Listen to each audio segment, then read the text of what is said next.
अर्ध्यानं उठून आले मी संभाजी महाराजांचे जे हाल केले का बोल. तर विषय कसा आहे माहिती आहे, तिकडे माणसाने मी इकडे व्हिडिओ करा आलो आहे. ब्लॉग होणार नाही, व्हिडिओ होणार आहे. नॉर्मल पण नाही सोडा. आम्ही छत्रपती संभाजी महाराजांचा पिक्चर बघायला छावा. खूप एक्सायटेड होतो मी या पिक्चरसाठी आणि याचे फक्त मला रिॲक्शन तुम्हाला दाखवायचे आहेत आणि हा पिक्चर कसा आहे तुम्हाला सांगायचा आहे. त्यामुळे मी व्हिडिओ बनवत आहे. मी 100% या पिक्चरमध्ये इमोशनल होणार आहे. म्हणजे इमोशनल कारण आत्तापर्यंत आम्ही इतिहास बघत आलो, वाचत आला, ऐकत आला. ते ऐकूनच आमच्या अंगावर काटा आणि डोळ्यानं पाणी येतं. संभाजी महाराज जे छत्रपती संभाजी महाराज यांच्यासोबत झालं. मग आता ते क्लिअर आपण आता पडद्यावर बघणार आहे ते कसं झालं त्यांच्यासोबत. त्यामुळं ऐकून आणि वाचून ते बुलर आहे ना. तर आम्ही आता टाकी सेंटर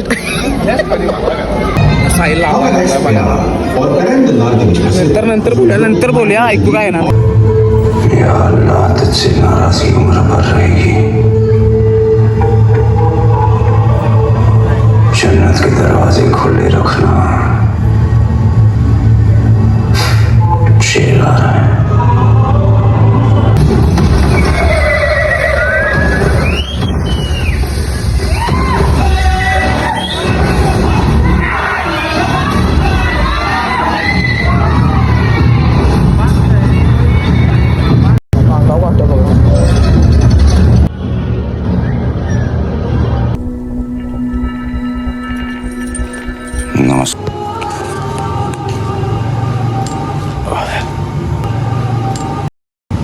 तुम्ही पिक्चर येऊन जाऊन बघा.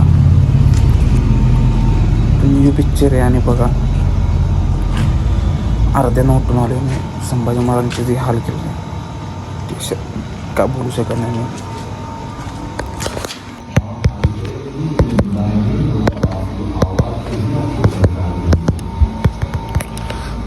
तुम्ही पिक्चर बघा. मी अर्ध्यानं उठून आलो. मला बोलाय बी नाही झाले. जे छत्रपती संभाजी महाराजांचे जे हाल केलेत. जेवढं होईल तेवढं पिक्चर बघा. लहान मुलांना दाखवा. आत्ताची पिढी आहे त्या सर्वांना समजायला पाहिजे छत्रपती संभाजी महाराज का होते, छत्रपती शिवाजी महाराज का होते. कारण त्यांचे हे हाल, त्यांची धडपड, त्यांचे प्रयत्न, त्यांचा हा बलिदान वाया नाही गेला पाहिजे. प्रत्येक पिढीला समजलं पाहिजे.